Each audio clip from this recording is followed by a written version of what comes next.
the FBI actually had a fake receptionist at the hotel. Yes. That's crazy. Yeah. So they go. So how do they know what to do? Like, how because do they even, because the meeting was predetermined. Lorenzo Viviano set up this meeting already, and remember, the guy who was the undercover guy, Dennis, was an RCMP officer, and so he. So it's pretty elaborate setup. Yeah, we were working with him.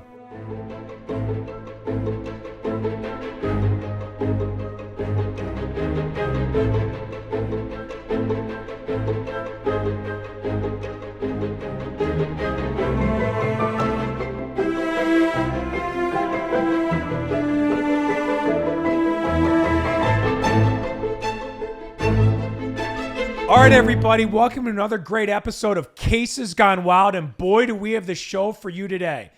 This show is brought to you by me, Jon Marko, and Marko Law. Please like us, share your thoughts about the show. Remember, and don't forget, we have cameras here. We dressed up real nice for you today, so you can watch us on YouTube, on the Cases Gone Wild on the Marko Law YouTube channel. And today we have an exceptional, wonderful guest, a badass guest. A guy who I recently met, who I got to tell you is probably one of the badass lawyers I've ever met. He's an intimidating guy. For those who are watching on YouTube, you're going to see he doesn't mess around. Okay, we have Rick Convertino here today. Thank you for joining us, Rick. Thank you for coming. Yeah, remember we did meet before. We did meet before. Yeah. You know what? We got to tell the viewers before, about that. Yeah. So I met Rick, about a month ago? 3 weeks ago, yes. for what I thought was what we both thought was the first time. Yes. And CBS. So we were both invited. We both had the honor of coming on CBS to act as expert legal commentators for the Crumbly trial. You did a great job, by the way. You did a great job, by the way. And we got talking, and you and I had met each other like 15 years ago. About that, yeah. With Jeffrey Feiger. Right. On a case. So we're going to tell you about that. I'll give a brief intro. So Rick has, this is a very unique kind of backstory that not a lot of attorneys really can share. You are kind of a well-traveled lawyer. So you grew up in New York, which you're going to tell us about. You went to Valley Forge Military Academy. You went to State University. Then you went to Case Western for law school. And then you went out to Washington, D.C., where you worked for the government, the federal government.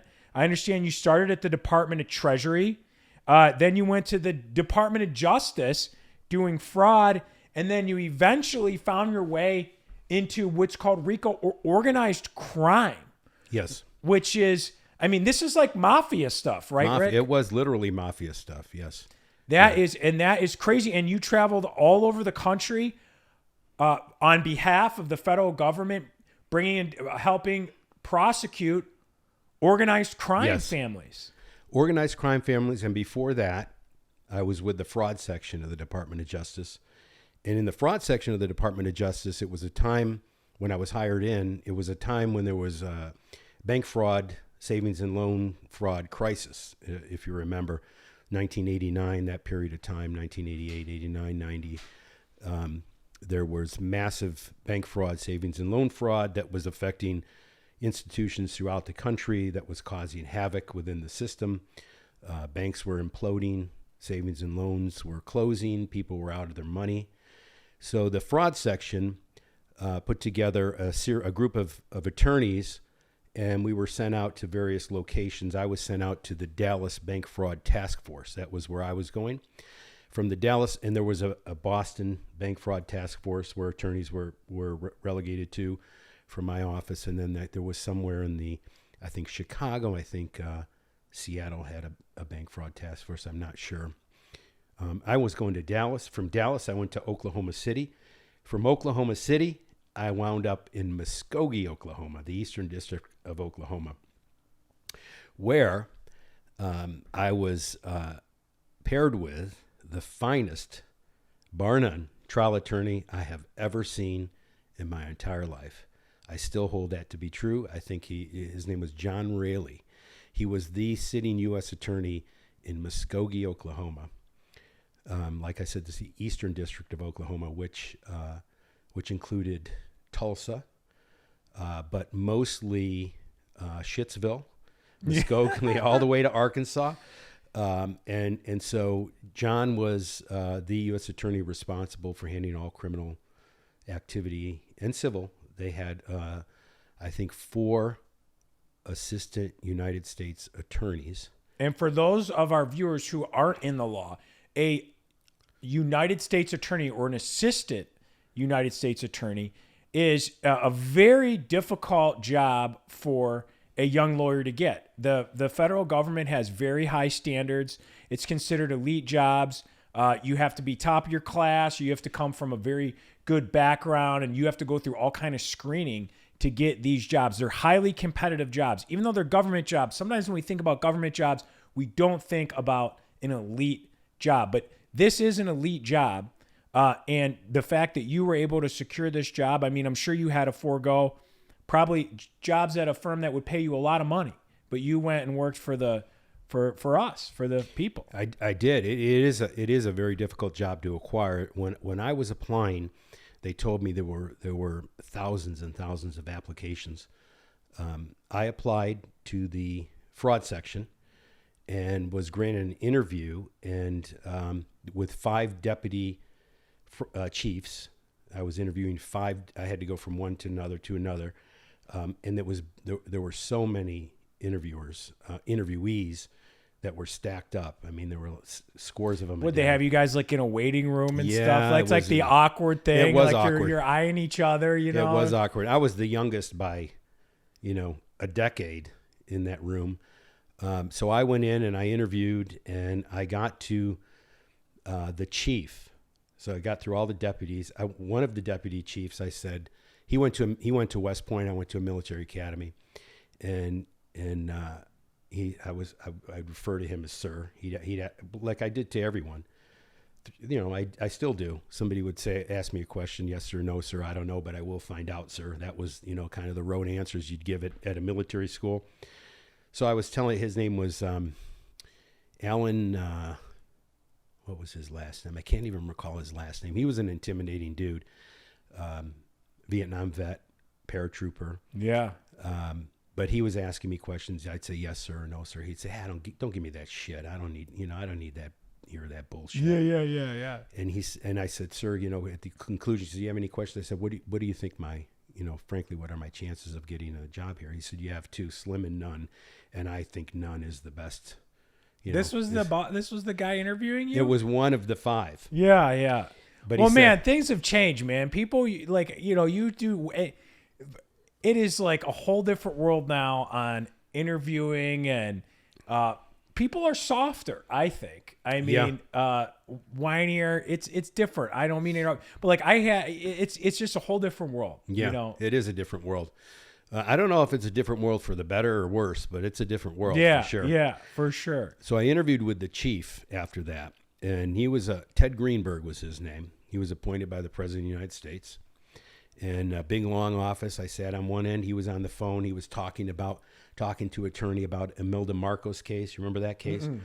She was the wife of the president of the Philippines. She was indicted for massive fraud in New York City, in the Southern District of New York. They were handling that. They were handling the Tammy Faye Baker and Jim Baker case, which was a huge case, nationally publicized case, and he talked to another attorney about that. So I was sitting in this office waiting to be interviewed, if you will. I had no hopes of anything other than getting the fuck out of there. Yeah. Can I say fuck on this? Yeah, you can say whatever you want. All right. There's like a viewer discretion advised on Cases Gone Wild. Okay. So so Greenberg, people know what they're getting into here. Yeah. Greenberg got off the phone and he said to me, asked his secretary, hold the calls for like 30 seconds. So he said to me, do you have any trial experience? I said, no, sir, I don't. He said, do you have any, appellate experience? I said, no, sir, I don't. He said, do you have any, practical experience in the law, in the criminal law? I said, I don't, sir. He said, okay. He said, well, this is his quote. He said, how the fuck are you going to get any experience if somebody doesn't give you a break? Oh. He said, I'm going to give you a break. I'm going to hire you. And he changed hired your me. life. And he It changed your my life. life. I told him, I promised him them. I said, Mr. Greenberg, you will not regret your decision at all. I will do everything I can to make you proud of this hire, and I will dig in and do whatever it takes to satisfy the mission of the Department of Justice. And that was my goal from that day on. And you made good on it. And you told me, so you went and you did RICO all across the country, which means you just explained to me, which I had no idea, that DC will send out trial attorneys to go to local, federal, U.S. attorneys' offices and help try and prosecute cases against organized crime, right? Well, not just organized crime, John. The Department of Justice is set up. It has, of course, the Attorney General of the United States, the Deputy Attorney General, and then under the Deputy Attorney General is appointed by the president, right? Appointed by the president. The Deputy Attorney General is appointed by the president, and then under that is Assistant Attorneys General, and there are 5. They're also appointed by the president, confirmed by the Senate. And you're working for these guys.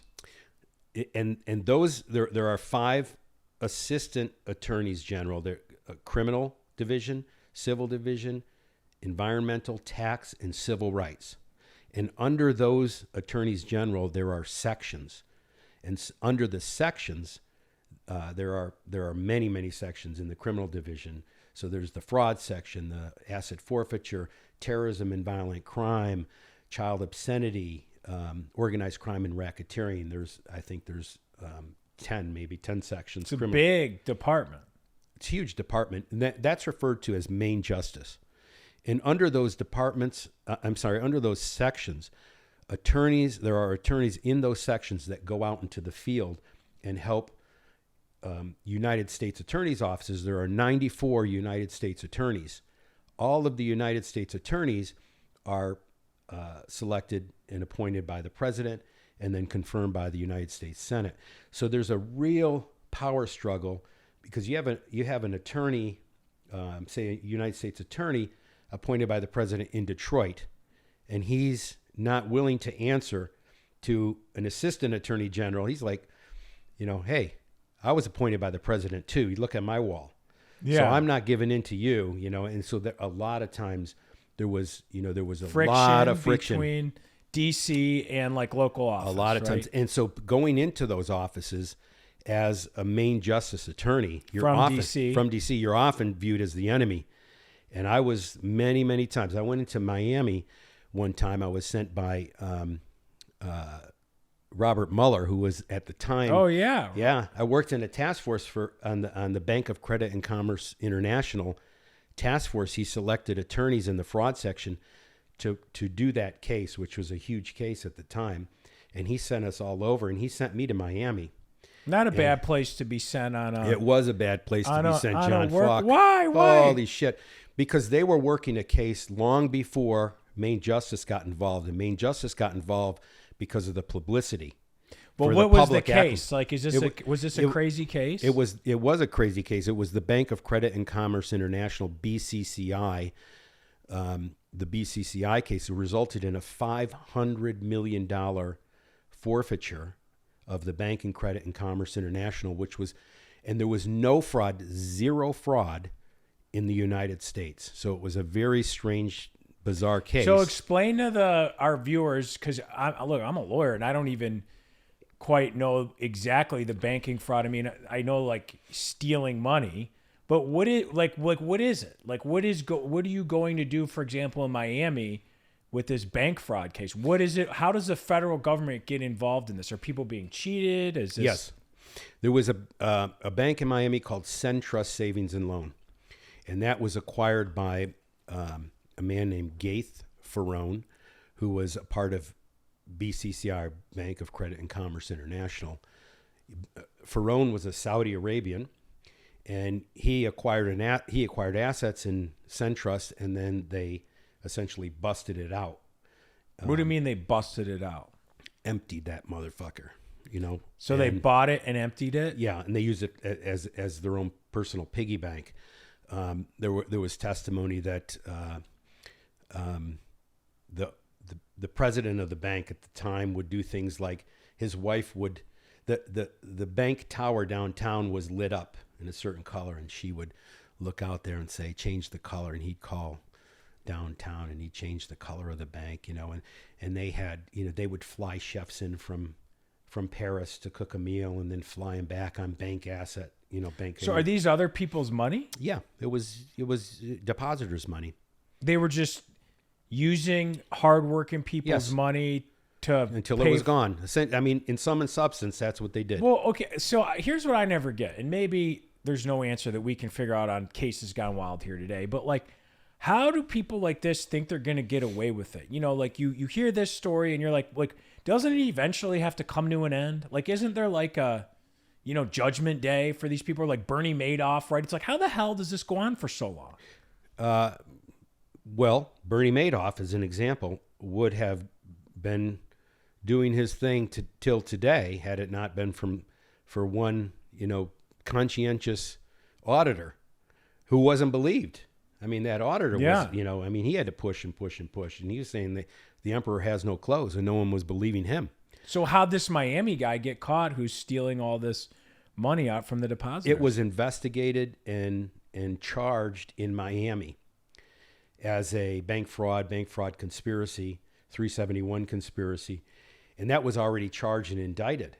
And so we came along and Main Justice under under Robert Mueller, who I'd like to talk about, in a minute if you have time. Yeah. But Mueller puts this task force together because the Attorney General told him to, and it was purely for abject political reasons. So what do you mean? What do you mean? Main Justice wanted to flex, and show that they're big and bad. Right. And they wanted to pull that case back under Main Justice and have one case. So they wanted to take the case from Miami. They wanted to take a case from Dallas, that was going on. They wanted to take a case from New York City that was going on with Wonder Woman's husband. I forget his name now.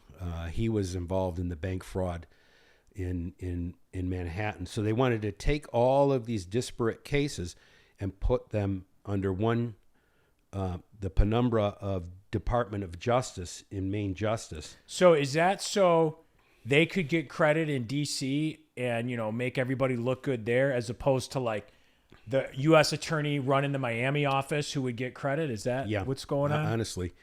And so Mueller said, go to Miami and get that case and bring it back here. So I'm, some schlep doing that. I'm going down to Miami, and they weren't having it in Miami. Was Dexter Leighton was the name of the U.S. attorney. He didn't even give me a meeting. He left me sitting in the hallway. And then, so I called back to DC. I said, hey, they got me sitting in nobody's paying me any attention. They're not giving me any information. They're not giving me any documents that I'm supposed to get. So they called down there, and then they said, okay, we're going to give you can review the case file that we have. And they put me in a closet, and they gave me a Redwell with about 40 documents in it, the indictment, and a bunch of BS stuff, a bunch of bullshit.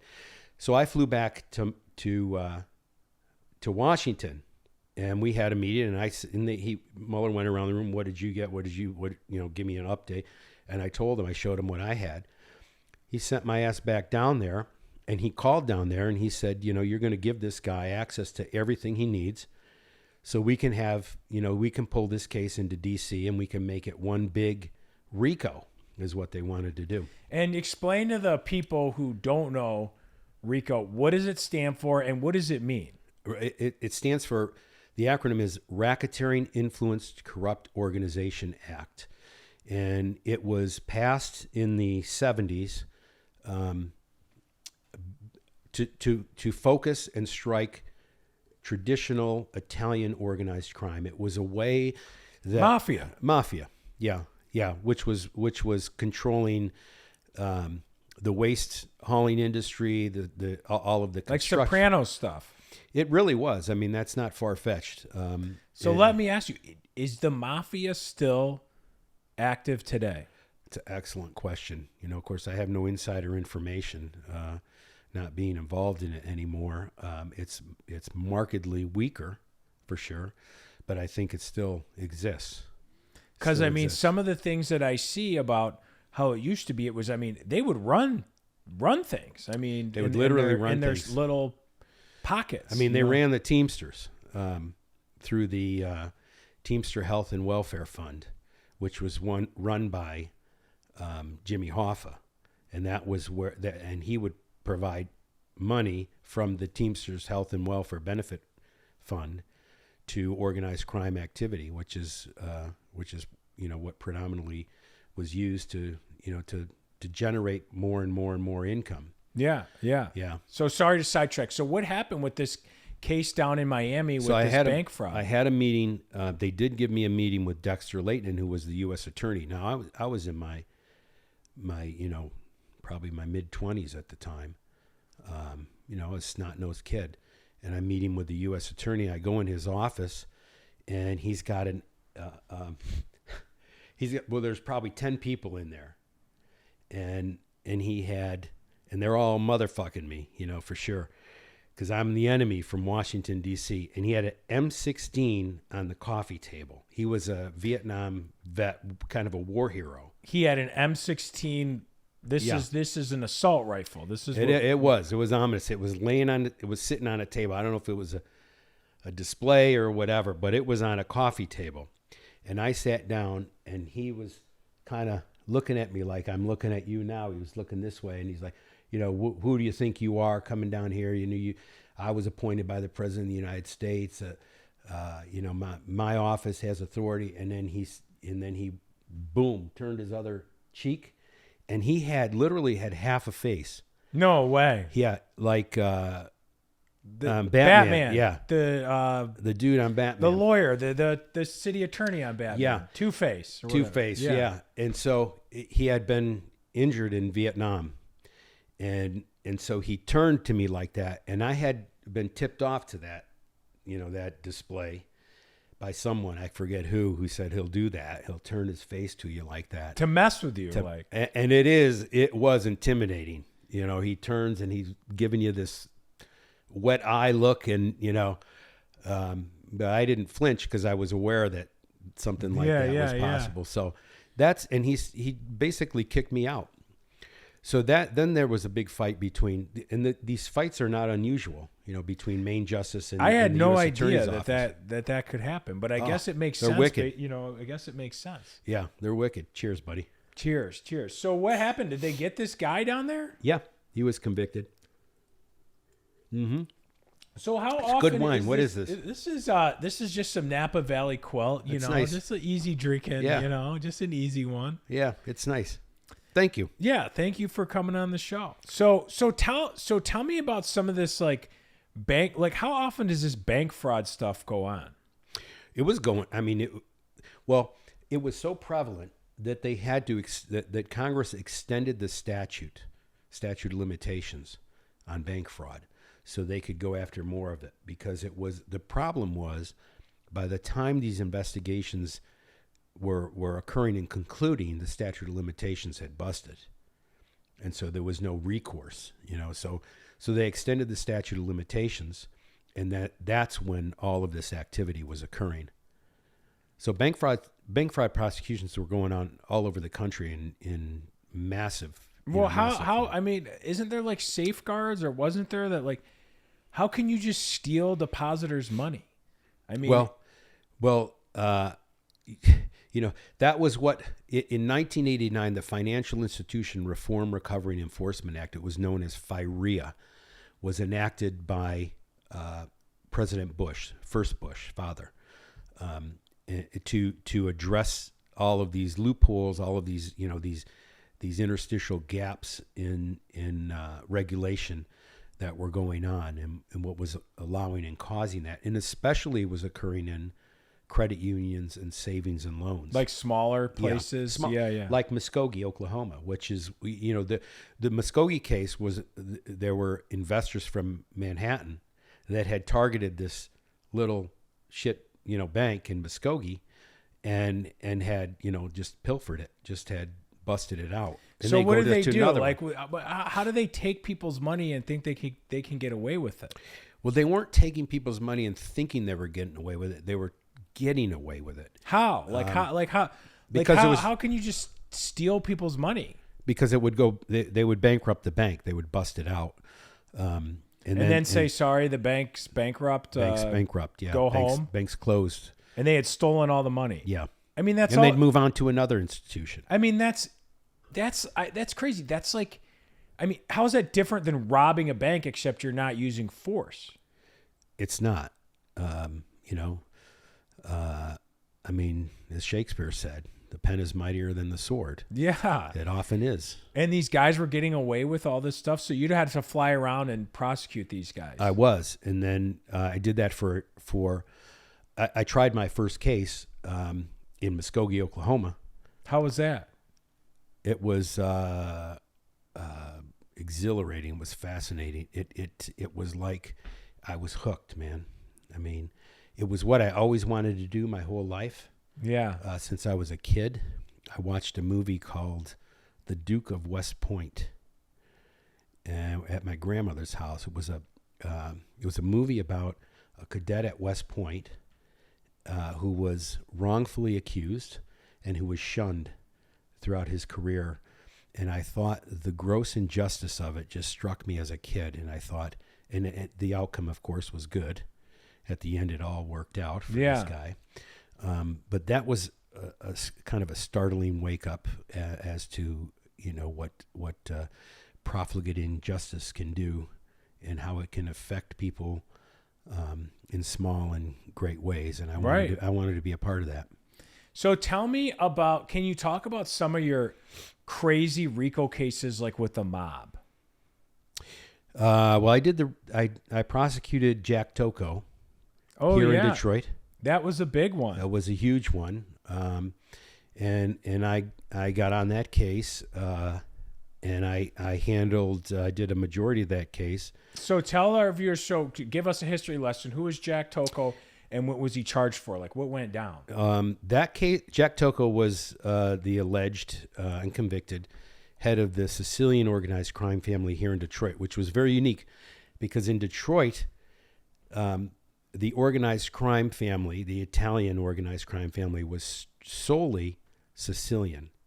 And is that different than like New York or something like that? It is.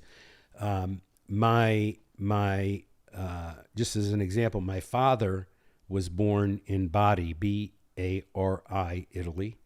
My mother was born in Sicily. So my two grandparents, Italian and Sicilian, could not communicate. My parents had to interpret, when they would speak because it's not a dialect. It was really a different language. And so the interpretation of when we would go up on a wire in the Detroit case, we couldn't get an Italian person to an Italian interpreter from the bureau. It had to be someone who understood Sicilian. When you're talking like a wiretap, when you're saying, so you'd have to get. I didn't know that, like different dialects. Like sometimes I deal with, like, I'll have. I just did a case, Indian client, and being an ignorant Slovakian. I'm white fucking dude. Sure that's not true. Yeah, but I didn't realize there's like all these different dialects. You can't just have an Indian interpreter. You have to have the specific region and stuff. I didn't know that Sicilian and Italian and different parts of Italy had different. But okay, so you would have to get. So you're wiretapping Tocco. What is Tocco doing? So and how strong was the Detroit mafia? Because I've never really in my lifetime known about it. Yeah, it was a very strong, very powerful. Organized crime family run by Jack Tocco. Were they killing people? Yeah. There were people there. I'll tell you a funny story. You talk about killing people. There was a fella, Anthony Polizzi was his name, and I had a case with Lorenzo Viviano and Anthony Polizzi they were the defendants in this case. And every single time I've been involved in a traditional Italian Sicilian organized crime case, the defendants in the case are nothing short of absolute gentlemen. They engage you in conversation and pleasantries. They, Corrado, would talk to me about, because I wrestled, he wrestled. We'd talk about wrestling. And you're prosecuting them. I'm prosecuting them. You're trying to put them behind bars. Yeah. And but they didn't see it that way. They didn't see me as an enemy. They saw it as business. Even their own prosecution. Yes, as business. I believe so. For instance, I was on an elevator during the time I was prosecuting Jack Tocco. I went into the U.S. courthouse across the street from our office on 4th Street. And, right in downtown Detroit. Yep, downtown Detroit. I got on the elevator, opened up. I was getting up. We were going up to the trial. Door opens. Door is closing, and then it opens. I'm running to get in there, and Jack Tocco was on there with his wife. And so I said, I'll take another one. I'll wait. He said, no, come on, Mr. Convertino. Come on, it's okay. We won't bite you. So I got on so it was the three of us. And he's the defendant. He's the defendant. And you're about to go into court and tell the jury why he should go to jail for violating laws. Yes. And it had been several days into the trial. So, it wasn't the first day or anything. Yeah. So we were slugging it out, And he said to me, going up, he said, Mr. Convertino, a Sicilian kid from New York. I said, yes, sir. He said, you went to a military academy and went to law school. Yes, sir. He said, you became a federal prosecutor. Made good for yourself, huh? I said, yes, sir. He said, your family must be very disappointed in you. What did you say? Well, I laughed. Just, what he was telling me to do was, he was saying, hey, you're just fucking with me. Yeah. But then he said, after this is all over, you and I are going to have a nice spaghetti dinner. I said, okay, I'd be happy to do that. What was the charges that he was facing? RICO conspiracy. I think the Tocco case had money laundering. I mean, it was loaded up. It went back in time. See, in a RICO, you can charge events within the first statutory period of limitations. So you can charge someone within a 5-year statute of limitations from, let's say, what's today, the 14th, 15th, 16th of March. So we can go back 5 years. If there's an activity that occurred within 5 years, we can charge that it's within the statute of limitations. But if under a RICO, if you have something within that period of time, you can then go back another 5. It's and like another leapfrog 5, back. Leapfrogging back. So we had charged Jack Tocco with activities that occurred in the 60s. But what kind of stuff, right? RICO sucks everything in, right? It does. So you have to have a series of criminal acts involving multiple people, co-conspirators, right? If you charge a RICO conspiracy, RICO conspiracy, it has to be co-conspirators, and those co-conspirators don't have to know what another co-conspirator is doing or the activities of another co-conspirator. In fact, they don't even have to know about another co-conspirator, who he is, or if he's even involved. So you can charge. It's a pretty broad. It's broad. It's very broad. I had recently defended a RICO conspiracy where it was a motorcycle club where my guy was, activities occurred in the 70s that went back to murders that occurred in the 1970s. He's being charged and today. He wasn't even born, So wait. How can you be charged with murders before you're born? He's a member of the conspiracy of the RICO conspiracy. So, but is all that of fair? Those, is that fair? As a defense attorney, I say absolutely unmitigated, wholly unfair. As a prosecutor, I thought it was perfectly fair. That's what the law was, and So that's all right. Well, I hope I never get in trouble for things that I did before I was born. Yeah, that's a good thing. Yeah, but stay clean. Yeah, stay clean. So okay, so what happened with Tocco? So how long? Convicted. Like how long was this trial? Tocco's trial was like a couple months, maybe 6 weeks. That's a long. It was a long trial. That's long. There were 5 co-defendants, excellent attorneys, defense attorneys who wouldn't let you get away with anything. Was he convicted? Yes. Did you get a spaghetti dinner? No, he was convicted. But what I started to tell you about was another case with Anthony Polizzi, who was, some say was, responsible for many deaths. In Detroit? Yes. And so Anthony Polizzi was very friendly to me during the trial, and I to him. And then What was he charged? He was a RICO case. he was charged too, with money laundering. This was prior to the Toko case. He was charged with money laundering, and I think it was mainly a money laundering case. So what were they doing? What was like? I know we can use words like money laundering, but what was the facts of what they were doing? Did they have were they putting drug money through businesses or It's what? an interesting case because John, the case started with a Royal Canadian Mounted Police officer, Mountie, who had been sent to Windsor, Ontario, to infiltrate the organized crime community there, and he pretended to be a drug dealer, and he pretended to have to take cash, and he wanted to monetize it put it in the bank so he could utilize it, so he didn't have to, that's typically what money launderers would want to do. Go ahead. So people understand, you can't just deposit, if you're a drug dealer or whatever, you legal activity money, you can't just go to a bank and say, here's a duffel bag of $1 million. Yes. Right? You cannot. So what do they set up fake businesses and stuff to basically put the money through? Do they pay taxes on the money? Well, they'll be happy to pay taxes. There was a fella in Detroit, a member of the organized crime network in Detroit, who would put on his tax returns proceeds of illegal gambling activity. What?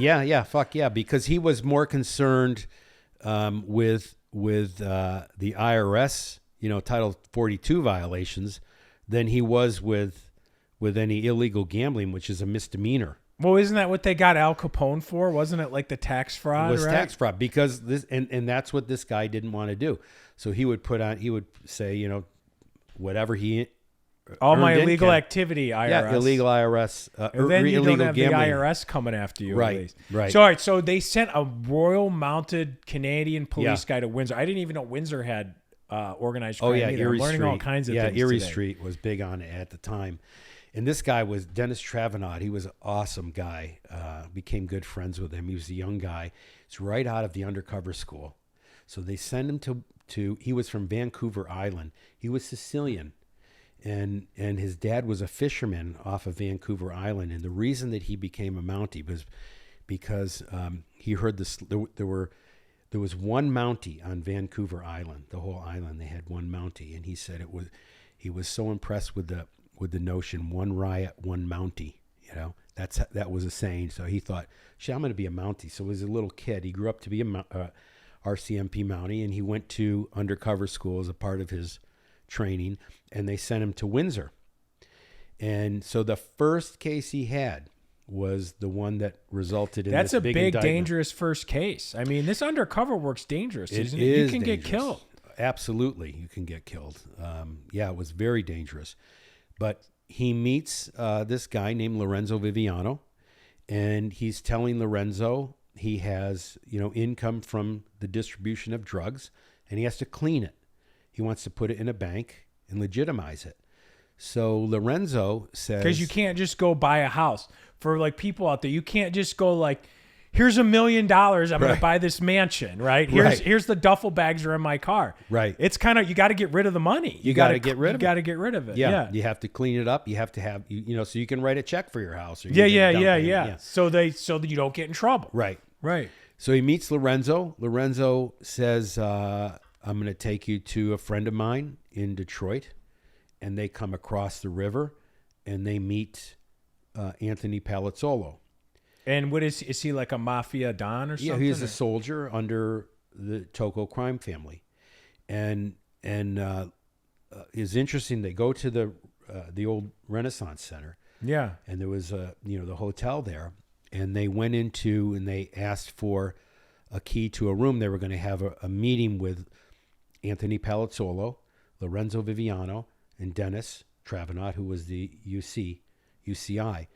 And so this is like a mafia meeting. This is like you see in the movies. I'm telling you, if you watch the videotape, it was like you see in the movies. Like Sopranos, The Irishman, Exactly. Yeah. So they go into this. They go to the clerk, and they say, we want a room.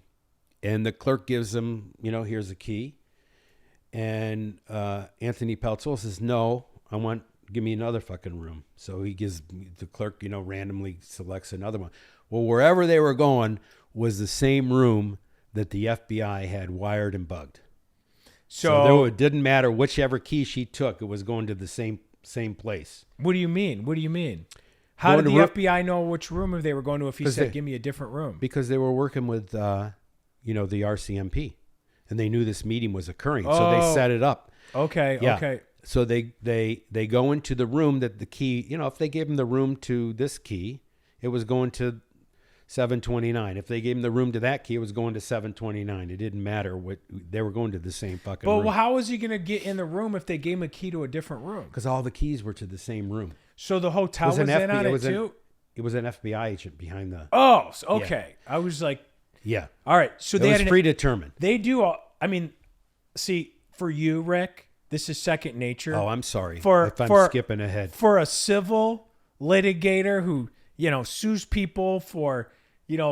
civil rights violations, all this stuff. I don't know this stuff. This is a whole different world. So the FBI actually had a fake receptionist at the hotel? Yes. That's crazy. Yeah. Yeah. So they go. So how do they know what to do? Like how because do they even, because the meeting was predetermined. Lorenzo Viviano set up this meeting already, and remember the guy who was the undercover guy, Dennis, was an RCMP officer. And so it's pretty elaborate setup. Yeah, we were working with him. As soon as Detroit as soon as across the river became involved, RCMP, Ontario Provincial Police, all the people working on that case, they contacted law enforcement, their contacts here. They contacted the FBI and the here.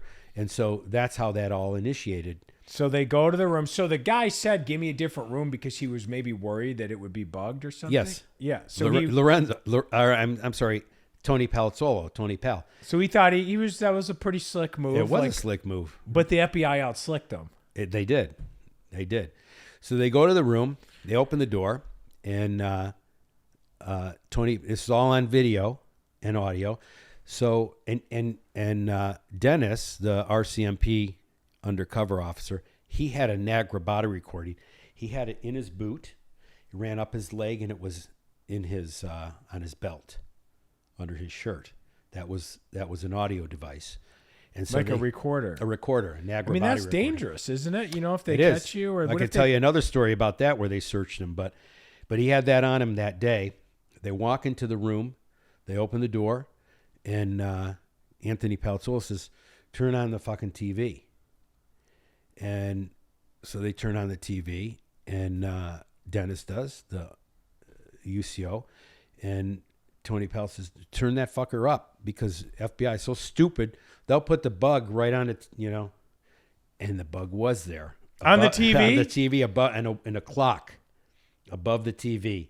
So that was where the camera was and the recording device was. So he turns it up. He says, more.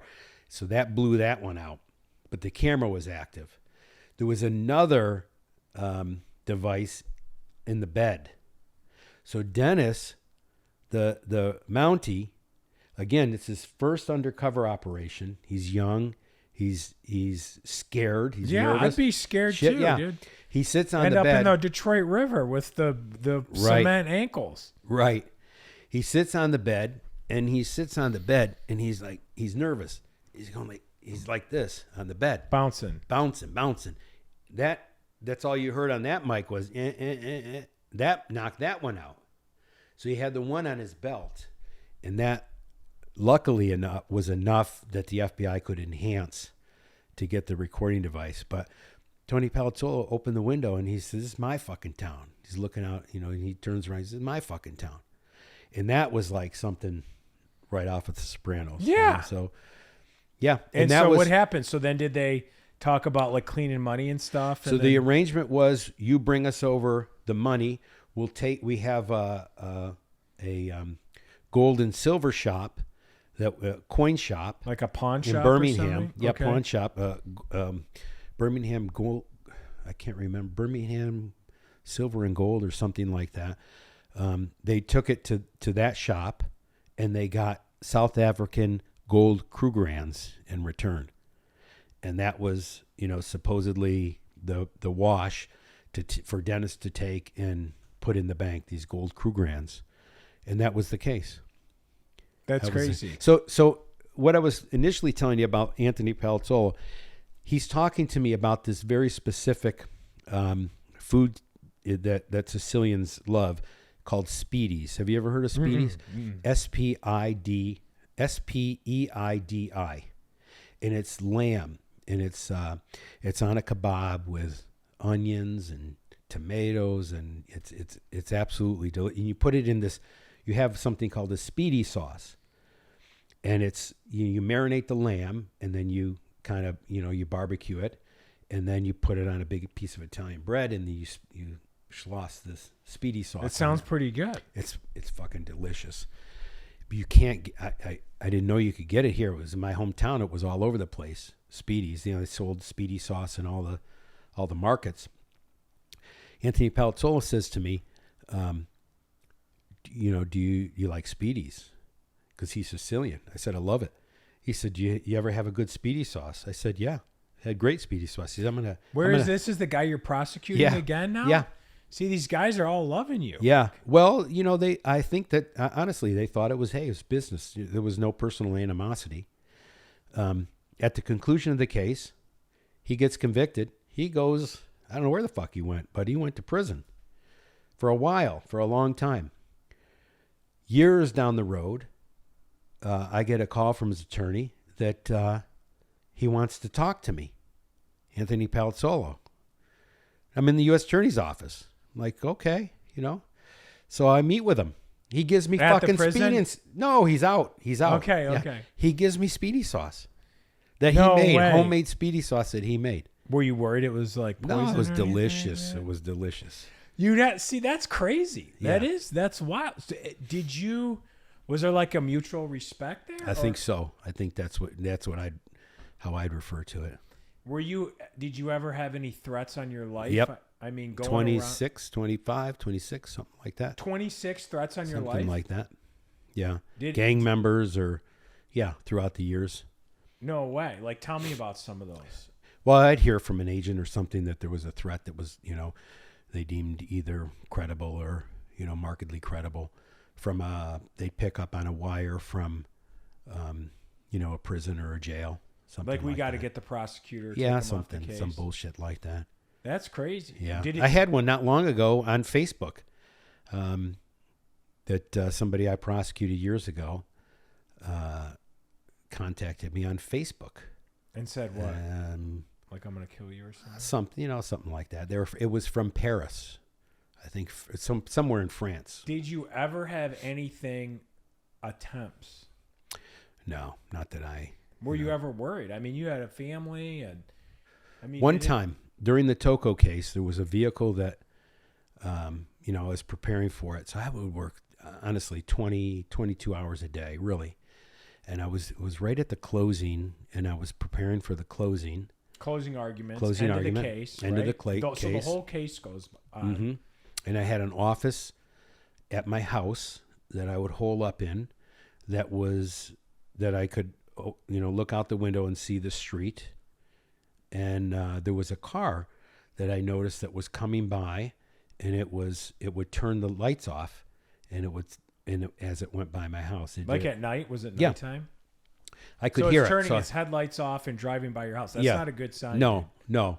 So I contacted the FBI agent that was on the case, and they came swarming down, and they didn't find who it was, but that happened the night of the closing. Did you worry about it? No, not really, honestly. I really didn't. I was a real proponent of prosecuting gangs under RICO. I thought that, and I did that. When I first moved to Detroit, my first day, driving into the office, two things struck me. One was I'm a huge baseball fan. still play baseball. And I'm driving down and I saw Old Tiger Stadium, which always impressed me. And I'm looking at In it. Corktown.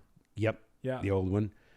And as I'm looking there, there's a guy on the hill, pulls his pants down and defecates. And I thought, okay, that's And you're new to Detroit too at the time, right? That's a nice, initiation to the city. I'm going to my first day. I'm reporting to first day of work. And then I hear on the radio that 4 cops were shot in Ypsilanti, Michigan. I'm hearing this on the radio as I come into work. I get into work. I tell my boss. I ask him. I said, "Hey, where the hell's Ips?" He says, "Ypsilanti." I said, "Yeah, Ypsilanti. Where's Ypsilanti?" He said, "Well, you know where you live in Canton?" He said, "It's right there. Butts right against it." I'm like, "Shit, really? 4 cops were shot there last night." So I got a task force together called the Gang Crime Attack Team, and we met at the old Post 26 in Ypsilanti. It was the FBI, ATF, Marshal Service, Ypsilanti City, Michigan Department of State Police. There was Washtenaw County Sheriff's. So there were maybe 10 different organizations we got together, and we focused on that, and we charged that with one of the first gang related RICO cases in the United States. We charged 64 gang members in Ypsilanti and Ypsilanti Township, and including the 4 shooters of the shooters of the 4 police officers. So gangs, I heard from I talked to old Detroit criminal defense attorneys, and boy do they got stories, But I heard stories about there used to be the Proud Boys and all these gangs that were kind of Pony Down, running it out. Yeah. Running it out. Oh yeah, they made millions and millions of dollars here in Detroit. The gangs in Ypsilanti and Ypsilanti Township were Bloods, Crips, and Folks, which were extraordinarily violent. And we prosecuted 64 of them. Wow, that's crazy. Convicted them. I don't know. And I'm sorry to interrupt you. One of them was this gang member, ruthless son of a bitch, and at his sentencing, I told him, if you want help when you get out, you want to turn things around, you want to go on the right path, you can call me. And I did that frequently, and I would have people call me. So I was in my office now. Now they would call me when I was a prosecutor, and I had a better. I was able to do more things when I was a prosecutor with people who wanted to help themselves and reform. Right. But now I was a defense attorney, and I got a call from this guy, Carlos Franklin, and he calls me up. And I just opened my office in Plymouth. I was the only one there. I answer the phone, and he says, "Yeah, Convertino." I said, "Yeah." He said, "This is Los." I said, "Oh, okay. I know who you are." He said, "I want to talk to you." I said, "Okay." He said, "I know where you are. Can I come by your office?" I'm like, "Shit. Fuck." So I said, "Yeah." I figured, whatever happens. I don't know. I didn't know how to react really. So I said, "Yeah, you can come by." So he came by my office, and he said, "This is a guy that you put away for how long?" Leavenworth. He went to Leavenworth. For a long time. Yeah, long enough. And he calls me, and he comes to my office, and he said, "I want to see if you're a man of your word. You said you'd help me, and I want to get squared away." And that became the first day of a long and lasting friendship. To this day, I'm very proud of his accomplishments. He has his own bookstore in Ypsilanti, Michigan. He's a fantastic guy. I trust him implicitly. I gave him a car. We got him a job. And I told him this. I said, "Look, man, here's the only thing I want you to do. If you ever have an inclination or you decide you're going to do something," I said, "That's cool. Whatever you're going to do, you're going to do. But call me first. Give me a shot to sit down with you." And he said, "Okay." He made me that promise. And he called me one day. He said, he basically said, "I'm going to kill this motherfucker." That's, that he was having a dispute with after the other guy got out there. It was over a girl. He said, "I'm gonna kill. I'm just telling you. I made a promise to you."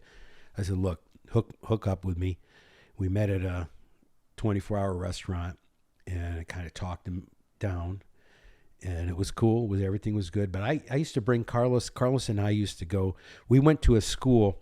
I was going to talk to kids one day at a school. He was in my office. We were having lunch, and I said, "Hey, I got to go to this. Talk to these students. You want to come along?" And he said, "Yeah, okay." So we went and we talked to these students. There were 40 or 50 students. And I gave him a spiel, and I was talking about, gang activity. And I said, "Hey, and Carlos right here is a guy I convicted. And he did some prison time." And then we opened it up for questions.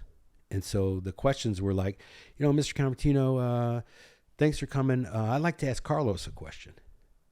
And I thought, okay. Carlos. So they asked him a question. It was a brilliant answer. So it became the Carlos show. They didn't want to hear from me anymore.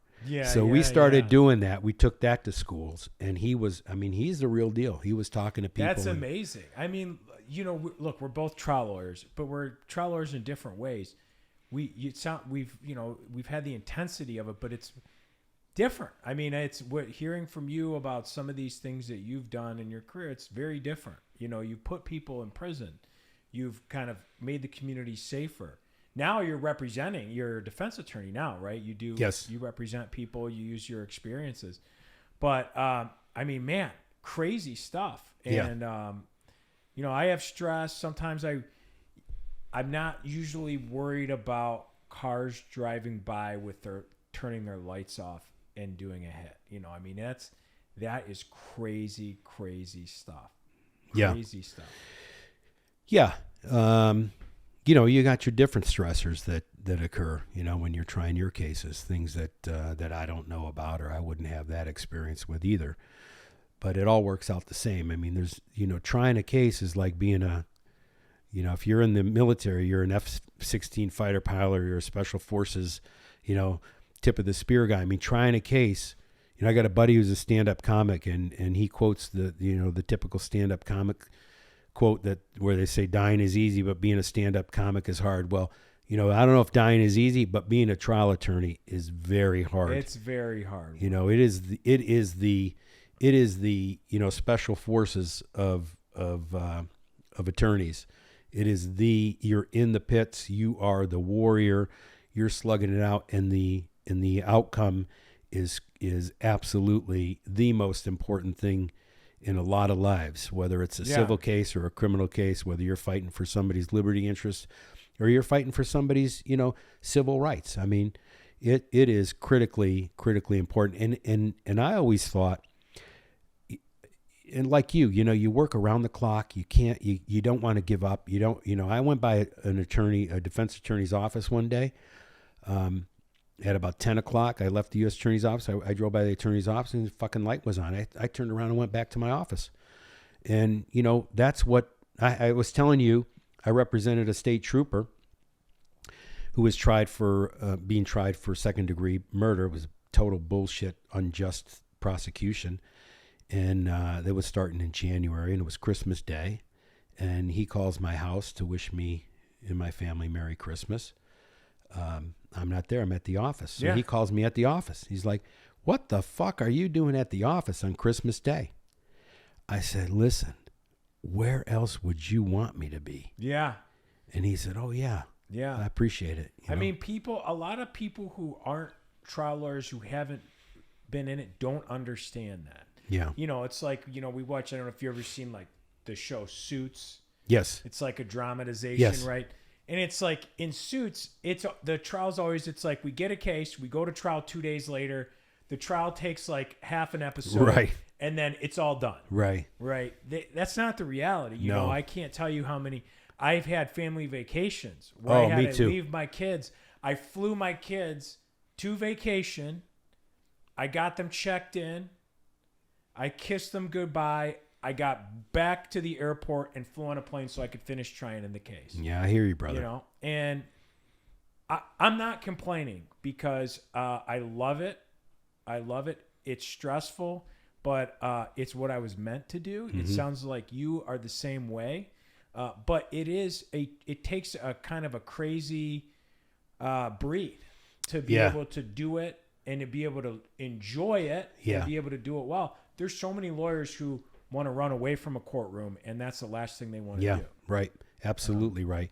And that, there are criminal defense lawyers that plead their clients out, no matter what. It's you're working with this lawyer. As a prosecutor, I knew I was going to result in a guilty plea to something or other. Right. Very you few. just got to wait it out. Yeah. Right? Yeah. But as a prosecutor and as a defense attorney, I've come across both prosecutors and defense attorneys on both sides that that son of a bitch is going to dig in and blow it up, and so you got to be strapped in and ready to go. Yeah. And you got a battle on your hands, and that's really. I always had a great deal of respect for people like that I'm going against on the other side of a trial. Was never animosity or anger or anything like that. I go against Fishman when I was a federal Steve prosecutor. Fishman, very well-known criminal Guy was defense like, attorney. have the utmost respect for him. Bob Morgan was another one. I mean, you go up against a case, you have Bob Morgan on the other side of a case. Your shit better be squared away. Now, Bob Morgan, as an example, I had the pleasure. I prosecuted cases where he was the defense attorney, and I tried a case shoulder to shoulder with Bob Morgan. That was one of the most. That was an extraordinary experience, being up, working with a guy like that. Have the utmost respect for him. He's an excellent attorney, an excellent person as well. But I agree. I find that when I try a case against another attorney, generally, I have a deeper understanding and respect for them. Yeah. And I hope that they do for me too. The only exception is if you try a case against somebody who's a liar and a cheater. Yeah. And I don't know if that. I've heard that is less common in criminal context. In other words, I've heard that the criminal bar, the prosecution and the defense generally get along better, and I don't know how it was federally, than in the civil context. So like if I have, there's some attorneys who represent a lot of the insurance companies who don't have the relationship is a lot more strained for various reasons that would take a whole nother episode to talk about. But generally, I just tried a case against a great lawyer in Oakland County.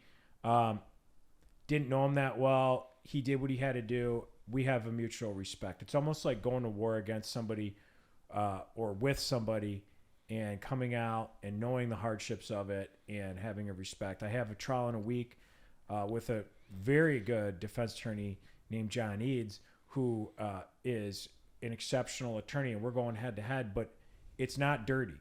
And he's doing what he has to do. I'm doing what I have to do. So you kind of have a kinship almost, or a bond, I find, in a lot of the cases. And that can even spill over with the judge and stuff, but especially because we're the combatants, right? Yes. It's us and the defense attorney kind of fighting it out. Right. Gladiators, I guess you could say. Right. As Jeffrey used to say, we're warriors. This is them. I believe that.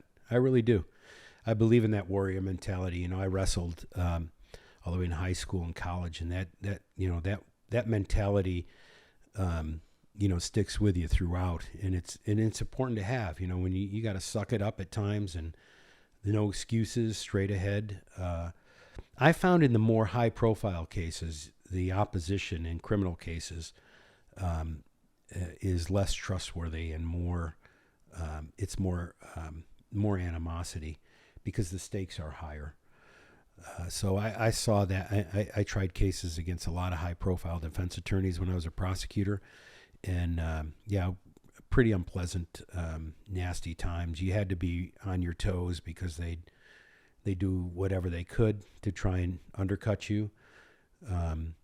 But in the typical scenario in downtown Detroit, usually it's pretty non-adversarial. Yeah. Now we're running out of time. I'm getting the cue, but I want to talk about two more things. So all right. First of all, you told me, and for our viewers, so the longest trial that I did was just over 5 weeks. All right. Now, I've never been It's a long trial. Yeah. To me, that's a long trial. Okay? It is. I've never been on a vacation in my life 5 weeks or longer. Okay. And I probably won't, because I'm probably going to die in the courtroom or dying when I'm doing what I'm doing. And that's okay. But, and 5 weeks is a long time. I mean, you're away from your family. That's a month, over a month, where you're in a courtroom almost every day. Every day. Yeah. Every day. Almost. Yep. Right? And if you're not in the courtroom every day, you're working on the case and you're living the fucking case every day. You're getting ready. And to every go to night. the Yeah, courtroom, absolutely. Right? You know, if you can go to the bathroom and maybe grab a bite to eat at the restaurant or, you know, on your way home, you're lucky if you can get to go home. Right. So in my case, I was up in Genesee County. So I was, you know, I'd come home on the weekends. But I was talking to you when we were sitting at CBS News Studios and we were waiting to go on the air. And you told me that you had a case that was how long? 6 months. The longest case I've ever had? Yeah. 6 months. That is a long half a year of your life was in a trial. Yeah. Now that you mention it, put it that way. Yeah. In the District of Calamity, it was a RICO conspiracy case against a union. Was the 5 leaders of the union, the Maritime Engineers Beneficial Association, MEBA. So they were the union that was in charge and headed out all of the maritime engineers and electricians and the people who were of officer rank, if you will, on all of the ships that were, you know, set to sea. Big union. And they were engaged in massive fraud So for when their you own say personal massive benefit. Fraud, like what were they doing? Stealing money from the union members? Stealing money from the members. They were. It got down as so rudimentary as this, that in order to ensure that they were reelected and made, you know, so they could continue to pilfer the union coffers, they had a technique, and we had one of the defendants flipped. And so he did this, and it was a risk at trial. As you know, when I tell you this, you'll know what a huge fucking risk this was. He would take an envelope, a sealed ballot that the engineers would vote on for their leadership. So the union people have to vote on who's going to be the president or whatever. President and vice president. There were 4 vice presidents and 1 president. Okay. And so they would do it by ballot, and they would seal their ballot. And this particular co-defendant who flipped and was cooperating would tell us how they would open the ballots. And if it wasn't a vote for them, they would insert a ballot that was checked off appropriately so they could be ensured that they would repeatedly win. And he would take a pencil, he'd heat the ballot, microwave the ballots, and then they'd put a pencil in and they'd roll the pencil. And the glue was such after the microwave that it would lift the envelope, and they could unseal it and they remove it, and then they could seal it up again. You know what I mean? Without disturbing the glue. Yeah. With this pencil. So they'd unseal the ballot with this trick. Yeah. Put in the vote for them. Yes. And then seal the ballot back up. Yes.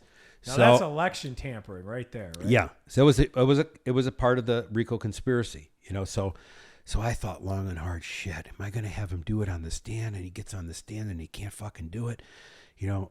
I went back. It's very dangerous to ever have a demonstration. It is. I'm always scared of it. The most famous failed demonstration was, in my knowledge, was the O.J. Simpson case, which everybody knows about, because Johnny Cochran said in that closing, if the glove does not fit, you must acquit. Right. But what people don't always remember is Johnny Cochran didn't have him try on the glove. The prosecution had O.J. try on the glove. There was Darden, was the assistant prosecutor, and Marsha Clark said, don't do it. It could backfire. And it backfired, It right? did, big time. The demonstration blew up. Big time. And then the whole case was there was other stuff going on, but that was like the key point. Yeah. Everybody remembers the glove was too small, right? Right. So did you have him? I had him do, well, he did it. And, you know, when I was doing witness prep with him, you know, he'd do it without a hitch. And so I went back and then he gets on the stand and the fucking thing's ripping. Exactly. But I got on the stand and he did it without a hitch. He did it perfectly. Yeah. So it worked. How'd you microwave It worked. the thing in front of the He jury? was heating it with his hands. Oh man. Yeah. That's fun. Okay, we should have talked about this in the beginning, but I gotta tell our viewers because it was really cool doing this crumbly stuff with you, and I got to just talking to you, just so our viewers know, like we go to CBS Studios and then we sit there all day long, All day. and then we wait for them to call us out, and then they send us back into the room. Yeah. So we get to talking, and I had to do my work because I was getting ready for this trial, and you were doing your stuff, but we start talking back there, and I thought you were a really cool guy. Likewise. Kind of a badass guy. And you're telling me about all these stories, some of which we talked about today. And we realized through this discussion after spending, a few days together that we had met 15 years ago. Yeah. So in a strange situation. So I started a job for Jeffrey Feiger. Oh, did you just start then? I had just started a job for Jeffrey Feiger, and I within a week we were going to a trial, and we did a mock trial. And you tell everybody how we met. Feiger had contacted me and wanted me to be the prosecutor, act as the prosecutor in a mock trial. In other words, be the prosecutor, present the evidence as the prosecutor would. He would do the defense, and then you have a mock jury, and they could, that you can glean a lot of information from that process, as you know. And so our listeners understand, like Jeffrey's mock trials were like all out. We went to a building where they would bring in 30 people, 40 people, I think it was 50 if I remember. It might have been 50 people from the community. Yes. They paid them money, like it was on a Saturday or something. Saturday, yep. And they brought them in, and then we put on a trial, a literal trial, like a mini trial. Trial. And Jeffrey had you do the prosecution. The prosecution, right? Yeah. And we were talking about this. Jeff Feiger would work with, and geez, I wish we had time to. I really would love to pick your brain about the Jerry Spence School, because you told me you went to that. I'm sure your viewers know about that you did that. That's I'd love to hear about that. It's something that I'm envious of you. I wanted to go to that school. Yeah. We're gonna have you back. I contacted that school. I don't know did I tell you? Yeah. And they said, yeah, we'd love to have you. Until they found out I was a prosecutor. Yeah. No. And they prosecutors said no. And no corporate attorneys are allowed. Yep. Yeah. And they said, hell no. And I said, don't you want to have good prosecutors? I mean, learning your techniques? Nope. No, we're not interested. Jerry's like, no way. Not interested. So you knew Jeff, right? And Jeff asked you to come and basically play the other side of the case. Play right? the bad guy. Yeah. And I decided then to do I don't know if did I tell you, I decided to do in my closing as the prosecutor, the Jerry Spence bird in the hand, closing. Yeah. And to kind of take that away from Feiger, kind of trump him out on that. Oh man, he was pissed. Yeah. I could see the bird story. We actually told the bird story on another episode Gone Wild, or Cases Gone Wild, with Samantha Teal, but Jeffrey did this bird story that Jeffrey had adopted from Jerry Spence. Yeah. And who was brilliant at it. Who was brilliant. Yeah. Yeah. And so I was a young attorney, and I met you, and we didn't even connect the dots. No. Right? All I remember, the thing that I took away from that was you told me his name. I can't remember Nick Rowley. Nick Rowley. Nick Rowley. He and Jeffrey Feiger were going at it in the back room about whose boots were better, whose plane was bigger and better, whose belt buckle was bigger. And I was like, holy shit, I got to get the fuck out of here, So they were really going at it. They were intense. They were intense. And that was because Nick Rowley, for our listeners, he's a very famous attorney now. I mean, he's achieved a lot. He's, he lives in Montana. He's gotten huge verdicts. But, there was no sharing of the spotlight, especially if anybody knows Jeffrey Feiger. Right.